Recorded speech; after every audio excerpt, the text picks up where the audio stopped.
فرمایا ہاں حسن اور حسین جنت کے سردار، جنت کے نوجوانوں کے سردار ہیں، جنت کے نوجوانوں کے سردار۔ آپ صلی اللہ علیہ وسلم ایک اور جس میں ارشاد فرمایا، آپ نے کہا الحسن والحسین ریحانتایا ہاں فی دنیا، آپ نے فرمایا میرے حسن اور حسین یہ دونوں میرے دنیا کے پھول ہیں، ہاں دنیا کے پھول۔ آپ نے فرمایا ان سے جنت کی پھولوں کی خوشبو آتی ہے۔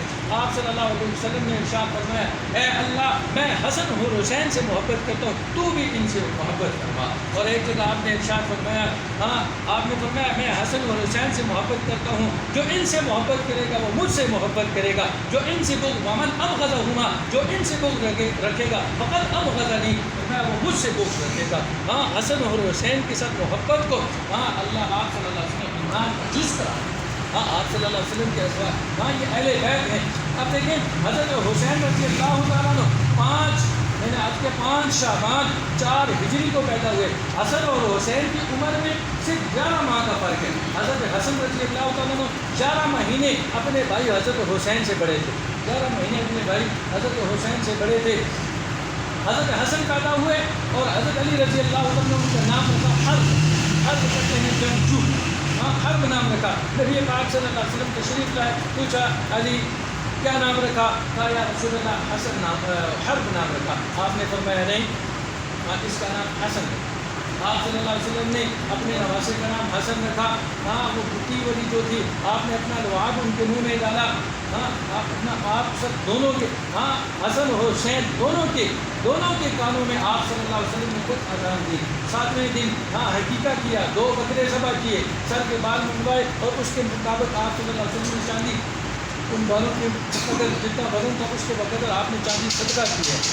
تو نبی پاک صلی اللہ علیہ وسلم حضرت حسن اور حسین سے بہت زیادہ محبت، بہت زیادہ۔ ایک مرتبہ آپ خطبہ ارشاد فرمائے، حسن اور حسین چلتے ہوئے مسجد کی طرف آ رہے تھے، وہ گرتے پڑتے آ رہے، آپ صلی اللہ علیہ وسلم جمعے کا خطبہ روک دیا، روکا، فوراً گئے حسن اور حسین کو اٹھایا، کھا کر پاس لے کر پھر خطبہ شروع فرمایا۔ ایک مرتبہ حسن حضرت حسین رضی اللہ عنہ پھیر رہے تھے، آپ صلی اللہ علیہ وسلم ان کو پکڑنے لگے۔ بچوں کی عادت ہوتی ہے کبھی کدھر بھاگتا ہے کبھی کدھر بھاگتا ہے۔ حدیث پاک میں آتا ہے نبی پاک صلی اللہ علیہ وسلم حضرت حسین کو پکڑنے کے لیے آگے بڑھے، حضرت حسین دوسری طرف ہونا یعنی کبھی یوں جاتے کبھی ادھر جاتے، آپ صلی اللہ علیہ وسلم ان کے پیچھے بھاگے پھر جا کے آپ صلی اللہ علیہ وسلم نے پکڑ لے، کہا حسین پکڑا گیا، حسین پکڑا گیا۔ ہاں اتنی محبت فرما دی، بہت زیادہ محبت فرما دی۔ اب دیکھیں صحابہ رضی اللہ، حضرت ابو بکر صدیق رضی اللہ تعالیٰ حضرت حسن اور حسین سے بہت زیادہ محبت کا اظہار فرماتے، بہت زیادہ محبت کا اظہار فرماتے۔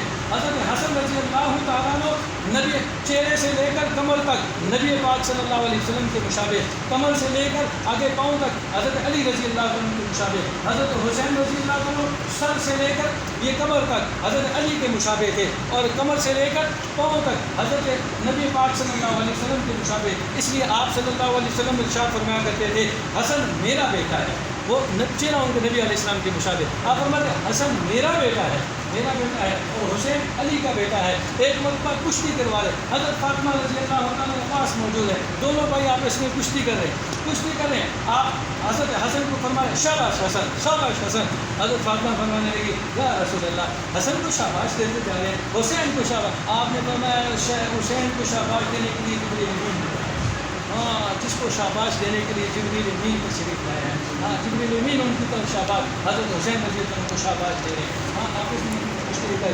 ایک صحابی فرمانے لگے آپ صلی اللہ علیہ وسلم نے نماز پڑھا رہے تھے، نماز میں آپ نے سجدہ بہت لمبا کیا، کہنے لگے میں نے ہلکا سا سر اٹھایا، دیکھا تو حضرت حسین نبی علیہ السلام کے کندھے پر سوار، حضرت حسین نبی کے کندھے پر سوار۔ نماز مکمل ہوئی، صحابہ پوچھنے لگے یا رسول اللہ آپ کی پر نماز میں کوئی نہیں نازل ہوئی، کوئی حکم تبدیل ہو گیا، اتنا لمبا سجدہ اتنا لمبا؟ آپ نے فرمایا نہیں، کوئی وہی نازل نہیں ہوئی، کوئی حکم تبدیل نہیں ہوا۔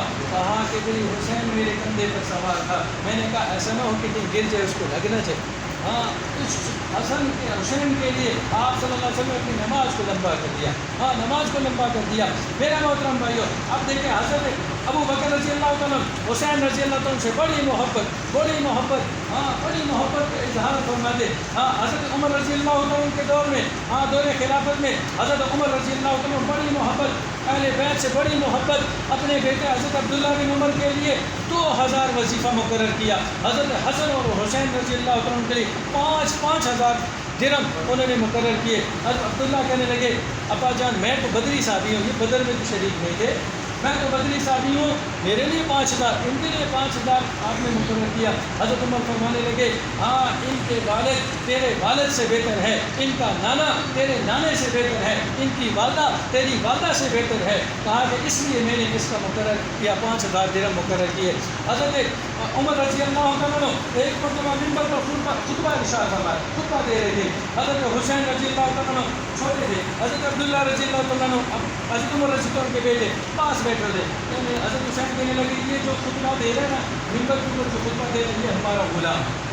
حضرت عبداللہ بن عمر رضی اللہ عنہ کو اب روحانی جان امیر المومنین ہیں، ہاں وقت کے بادشاہ ہیں، اور اس کو ان کو کہنے کہ یہ میرا غلام ہے، یہ ہمارا غلام ہے۔ حضرت حسین نے یہ بات کہی، وہ بھاگتے ہوئے ابا جان کے پاس، ابا جان کے حسین کیا کہ یہ ہمارا غلام ہے۔ کہا اچھا، کہا جاؤ لکھوا کے لاؤ حسین سے۔ حسین نے یہ بات کہی ہے لکھوا کے لاؤ، پرچی لے کر کے کہا لکھ کر دو کہ تم نے یہ جو بات کہی ہے کہ بھائی حسین حضرت عمر ہمارا غلام ہے، اور حضرت حسین رضی اللہ عنہ نے لکھ کر دیا، نیچے اپنے دستخط کیے، لے کر حضرت عمر رضی اللہ عنہ کے پاس آئے۔ حضرت عمر رضی اللہ عنہ کہنے لگے بیٹا اس پرچی کو سنبھال کے رکھنا، کل مرتے ہوئے ہاں کفن میں میرے ساتھ اس پرچی کو رکھنا، میں نبی پاک صلی اللہ علیہ وسلم سے جا کے عرض کروں گا یا رسول اللہ آپ کی موجودگی میں ہم آپ کے غلام تھے، آپ کے جانے کے بعد آپ کے ہم نوازوں کے بھی غلام ہیں، اہل بیت کے بھی غلام۔ ہاں کتنی محبت تھی، کتنی محبت حضرت عثمان رضی اللہ عنہ کے دور میں بھی، ہاں حضرت عثمان رضی اللہ عنہ ان کے پوتے پوتیوں کے آپس میں رشتے ہوئے، ہاں ایسا گہرا تعلق تھا صحابہ کا، ہاں ایسی محبت تھی ان کے اندر۔ اور حضرت حسن حضرت حسین رضی اللہ عنہ، کافی ہوتا جا رہا ہے، اب میں واقعہ عرض کرتا ہوں۔ دیکھیں حضرت میر معاویہ رضی اللہ عنہ کی حکومت آئی، حضرت حسین رضی اللہ عنہ نے ان کے ہاتھ پر بیعت کی، ان کے پیچھے نمازیں پڑھی، ان کی بیعت کی، سب کو مانا۔ جب حضرت میر معاویہ رضی اللہ عنہ کا انتقال ہوا، 20 سال انہوں نے حکومت کی ہے، 20 سال حضرت میر معاویہ رضی اللہ عنہ 20 سال حکومت کی۔ 20 سال کے بعد حضرت میر معاویہ رضی اللہ عنہ کا انتقال ہوا، یزید تخت کے اوپر بنا، بادشاہ بنا، ان کا بیٹا یزید یہ تخت کے اوپر بیٹھا۔ یزید نے خط لکھا مدینہ کے گورنر کو، اس وقت مدینہ کے اندر جو گورنر تھے ان کا نام تھا ولید بن عتبہ بن ابو سفیان رضی اللہ عنہ، یہ گورنر تھے، ان کو خط لکھا اور ان کو بتایا کہ بھئی حضرت معاویہ رضی اللہ عنہ انتقال فرما چکے ہیں۔ اور دوسری بات جو ان کو لکھی، کہا کہ بھئی عبداللہ بن زبیر، عبداللہ بن عمر اور حضرت حسین سے میری بیعت لو، میرے خلافت کی بیعت لو۔ اب ولید بن عتبہ جو تھا انہوں نے عبداللہ بن عمر بن عثمان رضی اللہ تعالیٰ عنہ، حضرت عثمان کے پوتے، ان کو بھیجا، کہا کہ جاؤ حضرت حسین رضی اللہ عنہ کو بلا کے لاؤ۔ حضرت حسین رضی اللہ عنہ کو بلانے کے لیے گئے، حضرت حسین رضی اللہ عنہ تشریف لائے، تشریف جب لائے تو انہوں نے ولید بن عتبہ نے خط سامنے پیش کیا، کہا کہ یزید کا خط آیا ہے اور اس پہ لکھا ہوا تھا حضرت امیر معاویہ انتقال فرما گئے۔ حضرت حسین رضی اللہ عنہ نے بڑے افسوس کا اظہار فرمایا، اور دوسری بات جو لکھی تھی، کہا کہ میری بیعت کریں، تو اس بات کی طرف توجہ نہیں کی۔ عبداللہ بن زبیر رضی اللہ عنہ کو پتہ چلا کہ یہ گورنر کو خط لکھا یزید نے اپنی بیعت لینا چاہتا ہے، راتوں رات عبداللہ بن زبیر رضی اللہ عنہ اور ان کے بھائی جعفر دونوں راتوں رات مدینہ سے مکہ کی طرف روانہ ہو گئے۔ حضرت حسین رضی اللہ عنہ وہ بھی راتوں رات پھر نکل گئے، مکہ کی طرف روانہ ہوئے۔ راستے میں عبداللہ بن مطعم رضی اللہ عنہ سے ملاقات ہوئی، پوچھا کہاں جا رہے ہو حسین؟ کہنے لگے مکہ کی طرف جا رہا ہوں، مکہ جا رہا ہوں۔ کہا یزید کی بیعت کرنے کے لیے میں تیار نہیں ہوں، مکہ کی طرف روانہ ہو رہا ہوں۔ اب پوچھا کہ بھئی وہاں مکہ جا کر پھر آپ وہاں جائیں گے یہ تک تو کتا؟ کہا جی نہیں، میں مکہ جاؤں گا، پھر اس کے بعد جا کر آگے کوفہ کی طرف جانے کا، کہا میں وہاں جا کے استخارہ کروں گا کہ میں نے کہاں جانا ہے۔ اب یہ بات اب ان کی آپس میں گفتگو ہوئی، یزید کو یہ بات پتہ چل گئی کہ یہ دونوں حضرات راتوں رات نکل گئے ہیں۔ یزید نے دوسرا خط لکھ کر بھیجا، کہا کہ بھئی ولید بن عتبہ کو معزول کر دو گورنی سے، اور اس کے بعد اس نے وہاں کا گورنر بنایا عمر بن سعید اشق کو کہا مدینہ کا گورنر بنایا، اور اس کو کہا کہ بھئی فوراً ان حضرات سے میری بیعت لو۔ اب ان کو گورنر بنایا۔ عبداللہ بن زبیر رضی اللہ عنہ کے جو بھائی تھے عمر بن زبیر، وہ مدینہ کے اندر ان دونوں بھائیوں کی، عبداللہ بن زبیر اور عمر بن زبیر، یہ آپس میں بہت زیادہ اختلافات تھے، بہت زیادہ اختلافات تھے۔ اب یہ چیف یہ سپاہی کی حیثیت سے عمر بن سعید بن اشق کی ان کی نگرانی میں کام کر رہے تھے۔ تو چنانچہ انہوں نے مدینہ کے اندر جو حضرت حسین کے ماننے والے عبداللہ بن زبیر کے ماننے والے تھے ان کے اوپر بہت زیادہ سختی کی، اور اس کے بعد 2000 کا لشکر لے کر عبداللہ بن زبیر کے جو بھائی عمر بن زبیر تھے وہ روانہ ہوئے، مکہ کی طرف روانہ ہوئے۔ راستے میں ابو شریح سے ملاقات ہوئی۔ ابو شریح کہنے لگا اے عمر تو کہاں جا رہا ہے؟ کہنے لگا میں مکہ کی طرف جا رہا ہوں، وہاں جا کے میں ان سے مقابلہ کروں گا۔ ابو شریح کہنے لگا اوے عمر تو جا کے مکہ کی حرم شریف کا حرمت کو پامال کرے گا، وہاں جا کے تو قتل و قتال کرے گا۔ اب وہ کہنے لگا نہیں، میں مکہ سے بعد جا کے ایک جگہ پڑاؤ ڈالوں گا، میں ان سے جا کے ان سے یزید کے بارے میں بیٹھ دوں گا۔ چنانچہ وہ مکہ جا کر پہنچ گئے، مکہ کے قریب وہاں جا کر اس نے پڑاؤ ڈالا۔ عمر بن زبیر نے اپنے بھائی کو خط بھیجا، اپنے بھائی کو پیغام بھیجا، کہنے لگا میں آیا ہوں تجھے گرفتار کرنے کے لیے۔ عبداللہ بن زبیر رضی اللہ عنہ سے کہنے لگا، اپنے بھائی سے کہنے لگا میں تمہیں گرفتار کرنے آیا ہوں۔ عبداللہ بن زبیر رضی اللہ عنہ نے ایک لشکر تیار کیا اور مقابلے کے لیے بھیجا۔ وہ لشکر آیا، 2000 آدمیوں کو اس نے شکست دی۔ وہ جو عمرو بن عبداللہ آیا تھا، زبیر آئے تھے، ان کو انہوں نے شکست دے دی۔ یہ بات پھیلتے پھیلتے کوفہ تک پہنچی۔ کوفہ کے لوگوں کو پتہ چلا حضرت حسین مکہ میں تشریف لے آئے ہیں، اور 4 مہینے 10 دن حضرت حسین رضی اللہ عنہ مکہ میں وہاں انہوں نے قیام کیا ہے۔ کوفہ کے لوگوں نے خط لکھنا شروع کیے۔ سلمان بن سرد یہ کوفہ کا ایک شخص تھا، اس نے خط لکھے، اور یہ خط لکھنے والا کوفہ کے سارے لوگوں نے خط لکھنا شروع کیے۔ 12,000 خطوط لکھے، 12,000 خط لکھے انہوں نے حضرت حسین رضی اللہ عنہ کی طرف۔ اس وقت کوفہ کے اندر جو گورنر تھے نعمان بن بشیر رضی اللہ تعالیٰ عنہ، یہ گورنر، یہ صحابی وہاں کے گورنر تھے۔ تو کوفیوں نے خط لکھے حضرت حسین کو، کہنے لگے اے حسین ہم تیرے ہاتھ پر بیعت کرنا چاہتے ہیں، یزید کی حکومت کو ہم ماننے کے لیے تیار نہیں، آپ ایسا کریں کوفہ میں تشریف لیں، ہم آپ کے ہاتھ میں بیعت کریں گے، ہم آپ کی ہر بات ماننے کے لیے تیار ہیں۔ چنانچہ حضرت حسین رضی اللہ تعالیٰ نے اپنے چچا زاد بھائی مسلم بن عقیل کو بھیجا، جاؤ کوفہ میں جا کے تحقیقات کرو، یہ لوگ اپنی بات پر سچے ہیں کہ جھوٹے ہیں۔ ویسے انہوں نے خط لکھے ہیں۔ مسلم بن عقیل وہاں سے روانہ ہوئے۔ جب وہ مکہ کے کوفہ میں پہنچے، لوگوں نے بڑا استقبال کیا، بڑی انہوں نے محبت کا اظہار کیا۔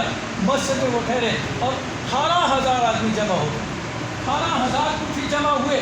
حضرت مسلم بن عقیل نے کہا کہ اچھا تم حسین کی میرے ہاتھ پر بیعت کرو کہ تم حضرت حسین کے جب آئیں گے تو ان کی بات مانو گے، ان کے ہاتھ پر تم بیعت کرو گے۔ 18,000 آدمیوں نے بیعت کی حضرت مسلم بن عقیل کے ہاتھ پر۔ اب جب بیعت کر لی تو حضرت مسلم بن عقیل نے حضرت حسین رضی اللہ عنہ کو خط لکھا، کہا کہ یہاں کے حالات بہت اچھے ہیں، یہ سارے لوگ آپ کے ماننے والے ہیں، سارے آپ کو آپ کی چاہت رکھنے والے ہیں، آپ کے ہاتھ پر بیعت کرنے والے ہیں، آپ یہاں تشریف لیں کوفہ میں۔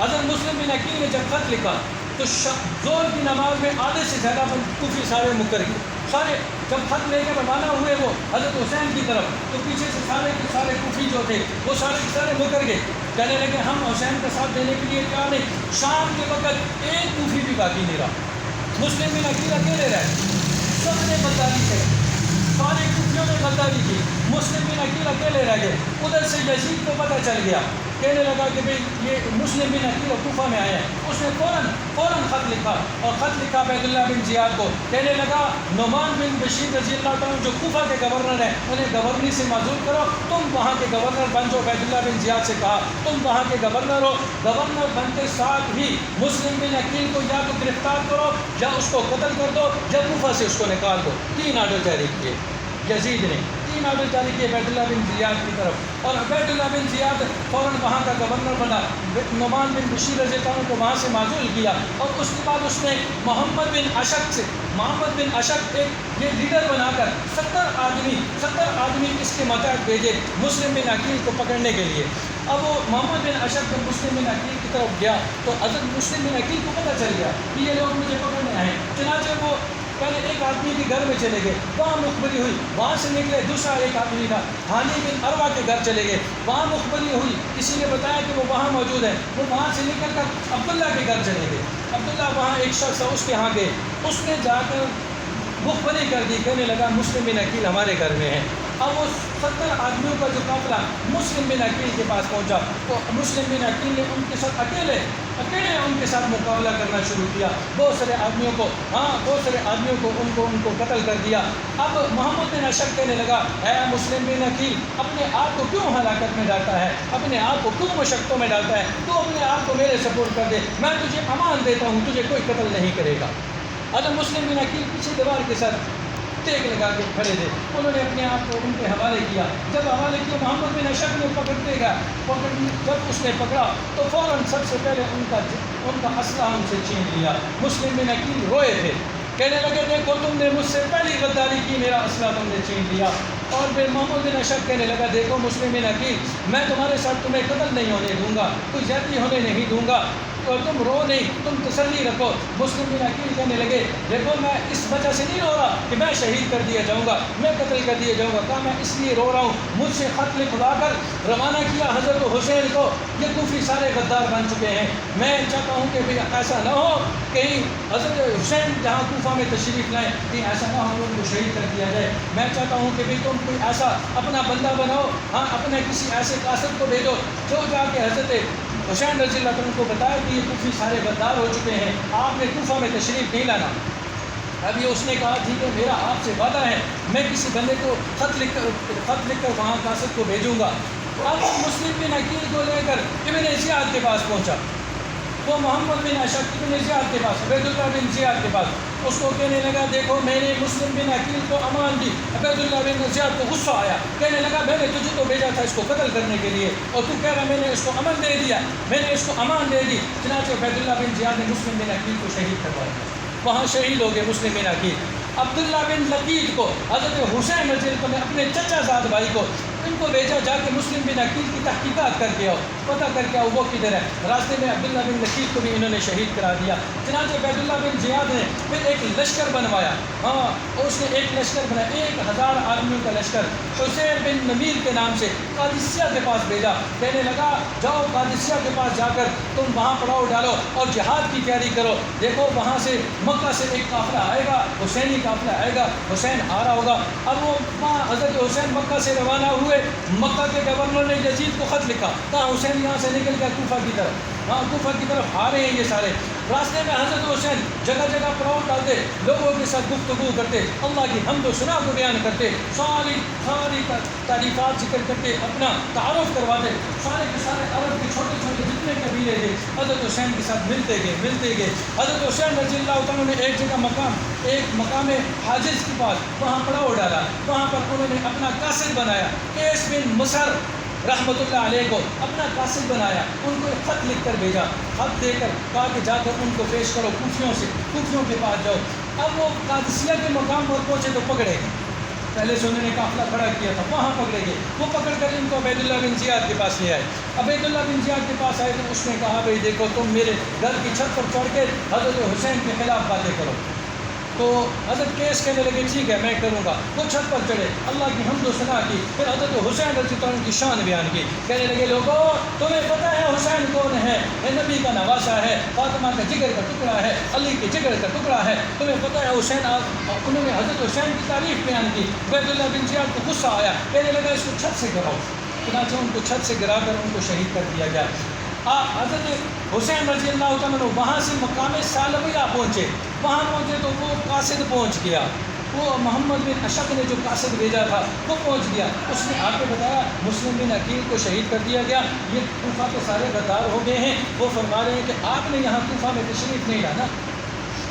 اس وقت حضرت حسین رضی اللہ عنہ کے جو حضرت مسلم بن عقیل کے جو چچا تھا، ان کے جو بھائی تھے، کہنے لگے حضرت حسین رضی اللہ عنہ سے حضرت حسین کا ارادہ بن کے میں واپس چلا جاؤں، لیکن ان کے بھائی کہنے لگے ہمارے بھائی کو شہید کر دیا گیا ہے، ہم اپنے بھائی کا بدلہ لیں گے ان سے، ہم اپنے بھائی کا بدلہ لیں گے۔ بعض رات کہنے لگے دیکھیں حضرت حسین رضی اللہ عنہ سے کہنے لگے دیکھیں آپ مسلم بن عقیل کی بات اور ہے، آپ نبی کے نواسے ہیں، آپ وہاں جا کر بیان کریں گے، لوگ آپ کے ساتھ دوبارہ بیعت کر لیں گے، ہمیں آگے چلنا ہے۔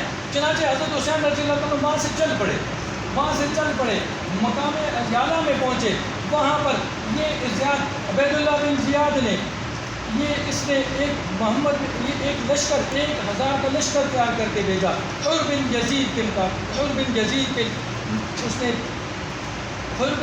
کو لیڈر بنایا وہاں کا، اس لشکر کا 1000 لشکر وہاں پہنچ گیا، وہاں پہنچا، حضرت حسین رضی اللہ عنہ کے پاس وہ لشکر پہنچا، اور بن یزید نے عصر کی زور کی نماز حضرت حسین رضی اللہ عنہ کے پیچھے پڑھی، عصر کی نماز، بات چیت چلتی رہی، عصر کی نماز پھر اس نے حضرت حسین رضی قافلے میں بھی حضرت حسین رضی اللہ عنہ کے پیچھے عصر کی نماز پڑھی، پیچھے سے آرڈر آ گیا کہ بھئی ان کے لیے پانی بند کر دو، یہ 10 محرم سے 3 دن پہلے کی 7 محرم کی باجی ان کے لیے پانی بند کر دو۔ حضرت حسین رضی اللہ عنہ نے اپنے چچا چار بھائیوں کو اور 20 آدمیوں کو بھیجا، 20 آدمیوں کو کہا جاؤ مشکیزیں لے کے پانی لے کے آؤ۔ اب وہ پانی لینے کے لیے گئے، یہ قافلے کے ساتھ مقابلہ بھی کیا، بہت سارے انہوں نے مشکیزیں بھرے، لیکن 20 مشکیزیں وہ پانی کی بچا کر اپنے قافلے تک پہنچا دی انہوں نے۔ پھر یہ آپس میں ان کی بات چیت چلتی رہی، اور بن یزید کو ان کی باتوں سے بڑا متاثر ہوا۔ حضرت حسین رضی اللہ عنہ کے جو ماننے والے تھے وہ کہنے لگے، حضرت حسین رضی اللہ عنہ سے کہنے لگے ہمیں اجازت دے، ہم ان کے ساتھ مقابلہ کرتے ہیں، کہ ایسا نہ ہو پیچھے ایک بہت بڑا قافلہ آ جائے جس کی وجہ سے پھر ہمارا لڑائی کرنا بہت مشکل ہو جائے۔ اب یہ 72 آدمی تھے، 72 آدمی، باقی عرب کے باقی جتنے تھے حضرت حسین نے ان کو اجازت دے دی تھی، وہ سارے قافلے واپس چلے گئے۔ اب یہ حضرت حسین رضی اللہ عنہ نے کہا نہیں، میں اجازت نہیں دیتا، پہل کرنے کی تمہیں اجازت نہیں دیتا ان کے ساتھ لڑنے کی۔ چنانچہ عمر بن سعد کو عبید اللہ بن زیاد نے 4000 کا لشکر دے کر بھیجا حضرت حسین رضی اللہ عنہ کے ساتھ لڑائی کے لیے۔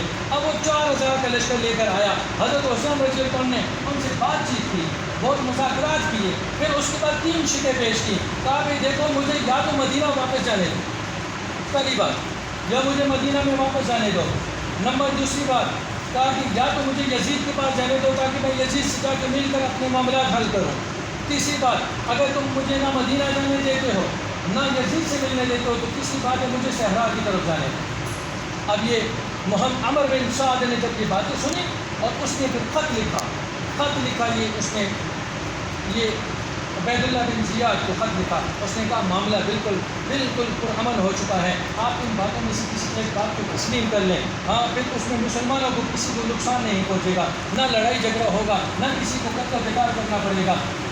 یہ جب خط پہنچا عبید اللہ بن زیاد کے پاس، جب خط پہنچا اس وقت عبید اللہ بن زیاد کے پاس ایک شخص بیٹھا ہوا تھا، اس کا نام تھا شمر جوشن نام تھا، حضرت علی رضی اللہ تعالیٰ کے، یہ حضرت علی رضی اللہ تعالیٰ کے حضرت امیر معاویہ کے ساتھ جب ہوا، ہاں حضرت عثمان کے قاتلوں کے ساتھ یہ جنگ ہوئی تھی، اس وقت بھی یہ شمر ان کے مقابلے یہ حضرت علی کی صفوں میں کھڑا تھا، اور دمادہ مست کلندر علی کا پہلا نمبر شان علی تھا، یہ پہلا نعرہ لگانے والا یہ تھا، شمر تھا، یہ نعرہ شمر نے لگایا، اور یہ شمر جب وہاں عبداللہ بن زیاد کا دل مان گیا، وہ کہنے لگا ٹھیک ہے میں ایسا کرتا ہوں کہ بھئی حضرت حسین کو یزید کے پاس جانے دیتا ہوں۔ اب یہ بات اب اس میں تو شمر کھڑا ہو کر ہائے کیسے ہو سکتا ہے، یہ تو عمر بن سعد کی سازش کی بو ہے، وہ تمہیں مروانا چاہتا ہے، اگر تم حسین کو چھوڑ دو گے صحرا کی طرف لے کر جائے گا، وہ مضبوط ہو کے تمہارے اوپر مقابلہ کرے گا، تمہیں مار ڈالے گا، نہیں اب ہمارا یا تو حسین یزید کی بیعت کرے نہیں تو پھر تلوار فیصلہ کرے۔ شمر نے کہا نہیں تو تلوار فیصلہ کرے گی۔ چنانچہ عبداللہ بن زیاد نے کہا اچھا چلو ٹھیک ہے، شمر کو گورنر بنایا، شمر کو لیڈر بنایا، کہا جاؤ اور عمر بن سعد سے کہو کہ ہم نے تجھے اس لیے بڑا بنا کر بھیجا ہے تاکہ تم جا کے آگے حسین کے ساتھ مقابلہ کرو، اس کے ساتھ قتال کرو، یا تو وہ ہماری بیعت کرے یا پھر وہ اس کے ساتھ قتال کرو، اس کو قتل کر دو، ورنہ نہیں تو پھر کہا کہ اگر یہ عمر بن سعد اگر یہ بات نہ مانے تو کہا کہ شمر کو کہا کہ بھئی شمر تو عمر بن سعد کو وہیں قتل کر کے خود گورنر بن جانا، خود بھی وہاں کا لیڈر بن جانا۔ چنانچہ وہ وہاں گیا اور اس نے جا کر عمر بن سعد سے کہا دیکھو تمہیں ہم اتنے انعام دیں گے، فلاں علاقے کا گورنر بنائیں گے۔ وہ عمر بن سعد وہ لالچ میں آ گیا اور اس نے وہ مقابلہ آگے کے لیے اب شمر بھی عمر بن سعد کی 4000 کا لشکر لے کر حضرت حسین رضی اللہ عنہ 9 محرم کو پہنچ گئے، 9 محرم کو شام کے وقت پہنچے اور یہ رات کو یہ حملہ کرنے لگے۔ حضرت حسین رضی اللہ عنہ نے کہا کہ دیکھو ابھی رات کو حملہ مت کرو، میں نے اپنے اہل و عیال سے گفتگو کرنی ہے، میں نے اپنے بعض و نصیحت کرنی ہے، کل صبح ہم آپس میں مقابلہ کریں گے۔ ساری رات کو خیموں کے گرد چکر لگاتے رہے، یہ لوگ ساری رات خیموں کے گرد چکر لگاتے رہے۔ حضرت حسین رضی اللہ عنہ نے خواب دیکھا، اسی وقت میں یہ آنکھ لگی، خواب دیکھا، نبی پاک صلی اللہ علیہ وسلم زیارت میں آئے، وہ کہا اے حسین اب عنقریب تم ہمارے پاس آنے والے ہو۔ حضرت حسین رضی اللہ عنہ خواب سے بیدار ہوئے، مسکرائے، نعرہ تکبیر لگایا، نعرہ تکبیر لگایا۔ بہن جو ان کی تھی زینب بنت علی وہ پریشان ہو گئی، کہنے لگی اب میرے بھائی کو شہید کر دیا جائے گا. وہ رونے لگی. کہا اپنی بہن کو کہا دیکھو صبر اور استقامت کو پکڑنا ہے. ہاں صبر اور استقامت کو پکڑنا ہے. کہا میں تمہیں اس خدا کی قسم دیتا ہوں جس کے قبضے میں ہماری جانیں ہیں. کہا میرے مرنے کے بعد تم نے جزا فضا نہیں کرنا، وبیلا نہیں کرنا، رونا نہیں ہے، صبر اور استقامت کو اپنانا ہے. صبر اپنے پورے 72 افراد کو انہوں نے صبر استقامت کی، انہوں نے تلقین کی، اللہ کی حمد و ثنا کی. صبح ہوتے ہی پھر انہوں نے یکدم حملہ کیا. حتیٰ کہ کتابوں میں لکھا ہے کہ وہاں دودھ پیتے جو بچے تھے ان کو بھی انہوں نے شہید کر دیا، عورتیں ان کی بچ گئی تھیں. حضرت زین العابدین وہ بچ گئے. حضرت حسین رضی اللہ عنہ نے پہلے اعلان کیا تھا، کہا اپنے 72 افراد جو تھے، کہا اگر تم میں سے کوئی جانا چاہے تو جا سکتا ہے. ان لوگوں کو دشمن کو صرف میرا جسم مطلوب ہے، ہاں دشمن کو صرف میں مطلوب ہوں، تم مطلوب نہیں. ان سب نے کہا ہم آپ کے ساتھ ہیں، ہاں ہم آپ کے ساتھ اپنی گردن کٹوانے کے لیے تیار ہیں، ہم ایک قدم پیچھے ہٹنے کے لیے تیار نہیں. چنانچہ حضرت حسین رضی اللہ عنہ کے اوپر انہوں نے حملہ کیا. سنان بن انس نخعی اس نے نیزے کا وار کیا، بازو ان کا کٹ گیا. حضرت حسین زخمی ہو کر نیچے گرے. اور اس کے بعد حولی بن یزید نے اور حضرت حسین رضی اللہ عنہ یہ شمر کے کہنے پر، ابن زیاد کے کہنے پر حضرت حسین کا سر تن سے جدا کر دیا. حضرت حسین کا سر تن سے جدا کیا. ابن زیاد نے دوسرا آرڈر جاری کیا، کہا ان سب کا مسئلہ کرو. یہ 72 افراد جتنے شہید ہوئے کا سب کا مسئلہ کر. مسئلہ کہتے ہیں ان کے کان کاٹ لو، ان کے ناک کاٹ لو، ہاں ان کے انگلیاں کاٹ لو. ان کا مسئلہ کیا گیا. تیسرا حکم جو عبید اللہ بن زیاد نے جاری کیا، کہنے لگا ان سب کے اوپر گھوڑوں کو گھماؤ، گھوڑوں کے پاؤں ان کے ٹاپے ان کے اوپر سے گھماؤ. تیسرا انہوں نے پھر ان گھوڑوں کی ٹاپے گھمائی. پھر ان کے اہل بیت کے سر کو کاٹ کر عبید اللہ بن زیاد کربلا سے عبید اللہ بن زیاد کے پاس آیا. عبید اللہ بن زیاد وہاں کرسی کے اوپر بیٹھا ہوا چھری اٹھائی تھی، ہونٹوں پہ مارنے لگا. حضرت زید بن ارقم رضی اللہ عنہ بڑھاپے کی حالت میں جب دیکھا، کہنے لگا او بدبخت، اور ابن زیاد ان ہونٹوں سے چھری کو پیچھے کر. اس ہونٹوں پہ نبی پاک صلی اللہ علیہ وسلم کے ہونٹ لگے ہیں، نبی پاک صلی اللہ علیہ وسلم نے ہونٹوں کو چوما دیا ہے. چنانچہ پھر یہ سارے قافلے کے جو سر تھے وہاں سے لے کر اور ان کی جو خواتین بچی تھی اور زین العابدین علی اصغر ان کا نام تھا. اور زین العابدین کو یہ 23 سال کی عمر میں تھی، 23 سال کی عمر میں بیمار تھے. خیمے میں ان کو انہوں نے شہید نہیں کیا. عبید اللہ بن زیاد کے پاس پہنچے. عبید اللہ بن زیاد کہنے لگا ان کو قتل کر دو. حضرت زینب رضی اللہ عنہ کھڑی ہوگی، کہنے لگا او عبید اللہ بن زیاد تیرا ابھی بھی اہل بیت کے خون سے پیاس نہیں بجھی، تو اس کو بھی شہید کروانا چاہتا ہے. پھر حضرت زین العابدین رحمۃ اللہ علیہ ان کو پتہ چل کر کہ یہ مجھے بھی شہید کروانے والا ہے. اس نے کہا دیکھ یہ خواتین ہیں، ان کو کسی نیک صالح آدمی کے ساتھ مدینہ کی طرف روانہ کرنا، ملک شام کی طرف بھیجے گا. پھر وہاں سے ملک مدینہ میں گئے. وہاں ملک شام میں بھیجنا ہے، یزید کے پاس نیک لوگوں کے ساتھ بھیجنا ہے، کسی بدبخت کے ساتھ مت بھیجنا. پھر اس کو رحم آیا، کہنے لگا نہیں زین العابدین ہی کے ساتھ بھیجو. ان کو پھر شہید نہیں کروایا. یزید کے پاس یہ قافلہ پہنچا، حضرت حسین کا سر پہنچ گیا، وہاں پر پہنچا. یزید نے دیکھا ساتھ ہی رونا شروع کیا، کہنے لگا اللہ ابن زیاد کے اوپر لعنت برسائے جس نے حضرت حسین کو شہید کروایا، پورے قافلے کو اس نے شہید کیا. اللہ ابن زیاد پہ لعنت کرے. سلمہ رضی اللہ عنہ کو پتہ چلا، ان نبی پاک صلی اللہ علیہ وسلم کی بیوی فرمانے لگی اللہ ابن زیاد پر، اللہ کوفہ والوں پر لعنت کرے جنہوں نے نبی پاک صلی اللہ علیہ وسلم کے نواسے کو شہید کر دیا. اور پھر یزید رونے لگا. اس کی بیوی ہندہ بنت عبداللہ یہ اندر سے نکلی، کہنے لگی کیا نواسے رسول کا سر کٹ گیا، وہ شہید ہو گئے؟ کہنے لگے ہاں شہید ہو گئے. یہ جو سب سے پہلے لوہا کیا، یہ پیٹنا شروع کیا، یزید کی بیوی تھی. یزید کی بیوی نے لوہا شروع کیا، وہاں رونا شروع کر دیا. یزید نے پھر اس کے بعد کہنے لگا اگر واللہ میں موجود ہوتا تو میں ابن زیاد کو کبھی بھی حضرت حسین کو شہید کرنے نہ دیتا، حضرت حسین کو کبھی شہید کرنے نہ دیتا. اور اس کا اللہ اس پہ لعنت کرے، اس نے یزید حضرت حسین کو شہید کر دیا. میرے محترم بھائی کسی ایک فرد نے اس قافلے کو شہید نہیں کیا. ہاں یہ کوفہ کے لوگ ہیں، غداری کی سب سے پہلے ان لوگوں نے. پھر اس کے بعد سنان بن نخعی، یہ انس بن نخعی یہ شخص تھا، اس نے حضرت حسین کو نیزہ مارا. اور اس کے بعد تیسرے نمبر پر حولی